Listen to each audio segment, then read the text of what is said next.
കൊച്ചി വാർത്താ ചാനലിലേക്ക് സ്വാഗതം. കൂടുതൽ വാർത്താ അറിയിപ്പുകൾക്കായി ചാനൽ സബ്സ്ക്രൈബ് ചെയ്യുക. ലോക്സഭാ തിരഞ്ഞെടുപ്പിലെ സർവേ ഫലം പുറത്തുവന്നിട്ട് മണിക്കൂറുകൾ മാത്രം. മോദിയുടെ നേതൃത്വത്തിലുള്ള NDA സർക്കാർ അധികാരത്തിൽ വരുമെന്നാണ് മിക്ക സർവേകളും പ്രവചിക്കുന്നത്. കോൺഗ്രസിന് അനുകൂലമായൊരു ഫലം പുറത്തുവന്നിരിക്കുകയാണിപ്പോൾ.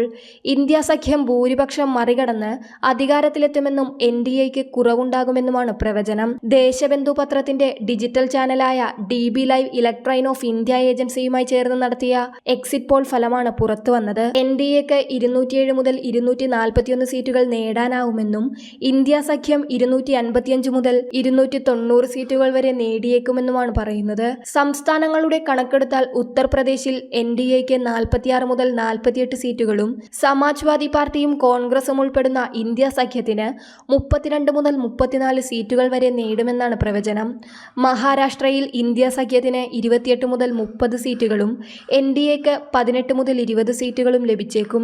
കർണാടകയുടെ കാര്യമെടുത്താൽ കോൺഗ്രസിന് 18 മുതൽ 20 സീറ്റുകളും BJPയും JDS സഖ്യവും 8 മുതൽ 10 സീറ്റുകളും നേടുമെന്ന് പ്രവചിക്കുന്നു. ബീഹാറിൽ NDAക്ക് 14 മുതൽ 16 സീറ്റുകൾ ലഭിക്കുമ്പോൾ ഇന്ത്യ സഖ്യത്തിന് 24 മുതൽ 26 സീറ്റുകൾ ലഭിക്കുമെന്നാണ് പ്രവചനം. മധ്യപ്രദേശിൽ BJPക്ക് 24 മുതൽ 26 സീറ്റുകൾ പ്രതീക്ഷിക്കുന്നു. കോൺഗ്രസിന് 3 മുതൽ 5 സീറ്റുകൾ വരെയും ലഭിച്ചേക്കും. പശ്ചിമ ബംഗാളിൽ മമതാ ബാനർജിയുടെ നേതൃത്വത്തിലുള്ള തൃണമൂൽ കോൺഗ്രസ് തൂത്തുവാരുമെന്നും എക്സിറ്റ് പോൾ പ്രവചിക്കുന്നു. പാർട്ടി 26 മുതൽ 28 സീറ്റുകൾ നേടുകയും BJPക്ക് 11 മുതൽ 13 സീറ്റുകൾ ലഭിക്കുമെന്നും പ്രതീക്ഷിക്കുന്നു. രാജസ്ഥാനിൽ BJP 17 മുതൽ 19 സീറ്റുകളും ഇന്ത്യ സഖ്യം 6 മുതൽ 8 സീറ്റുകളും നേടുമെന്നാണ് സർവേ പ്രവചിക്കുന്നത്. കോൺഗ്രസ് നേതാവ് ലവ് ദത്ത എക്സിറ്റ് പോൾ ഫലങ്ങൾ എക്സിൽ പങ്കുവച്ചിട്ടുണ്ട്.